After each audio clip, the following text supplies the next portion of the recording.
What these people do will have an effect on the meals you eat in the years to come.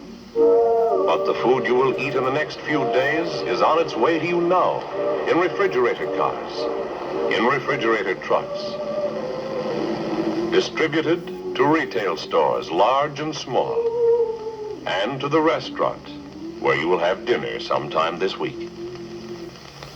Steaks you may not have for a day or two are arriving now at your meat man's door. Wow, Uncle George. Are you going to cut all of that into steaks? No, Judy. And it isn't all steaks. Why, there are nearly 40 different cuts to a side of beef. Gee, I guess you have to know your stuff. Judy, there's a lot more to this business than just wrapping packages. Is this the ham I'm supposed to take home, Uncle George? This is a shank half of ham, Judy. I told your mother I'd show her how to get 4 fresh cooked meals out of it. Here, I'll show you what I mean. First of all, I'll cut off the shank end. Now, that shank will provide lots of flavor for a boiled dinner. And now, look what's left. Most of my customers would rather do their own cutting from here on. But this is what they should do. We'll divide the center part. Now, this piece can be baked for a regular baked ham dinner. That's meal number 2. Now, this piece has no bone, so it's easy to cut off several slices for broiling or frying.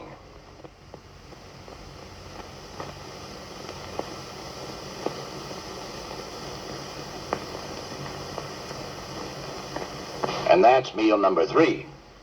Now, the smaller piece, cut thinner slices, and they're good for scalloped ham and potatoes or any other casserole dish like that. In other words, fresh cooked meal number 4. That's right, honey. It's something the meat people have worked out so customers get more for their money. I see what you mean when you say there's more to your business than just wrapping packages. Well, Judy, I guess everybody thinks this job is important. But there are more than 1 million of us in retail meat stores throughout the country. And I figure each one of us has a pretty important job. Because we're the connecting link between the people who supply the meat and the people who eat it. The people who eat meat, that includes you, wherever you are. Along the eastern shore, the sun is up. This is Good Morning, America. Is that the aroma of heaven on the morning air? No, that's bacon in a hot pan. Daylight moves west, dissolving night over the Mississippi. And there is a gentle singing that heralds the day. 1 million slices of ham, simmering cozily with 2 million eggs. When it's lunchtime in New York, late breakfasts are not over in Tacoma. The earth turns and marks the meal times from coast to coast. The kids in school cafeterias have meat.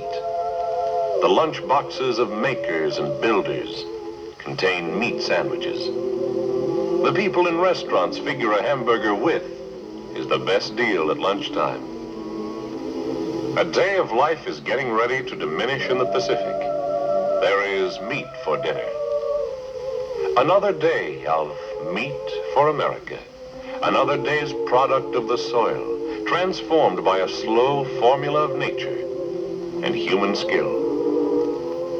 Out over the wide range acres of America, the grass is collecting and extracting wonderful substances from the earth, the sun, and the air, forming in grass blades, grain heads, and corn ears, the first shape of dynamic elements that soon will wind through your own bloodstream, building and replacing, strengthening and reconstructing.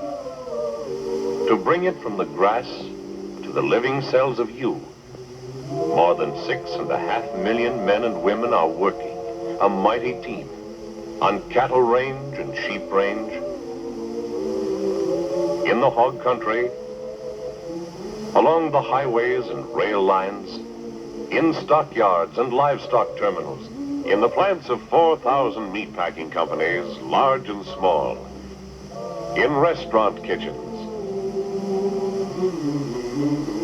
behind retail meat counters all over the nation, A mighty team of people, the meat team, working for you. And of the product of their work, we can say, this is not just something to eat. This is fuel for love, joy, work, action. This is life.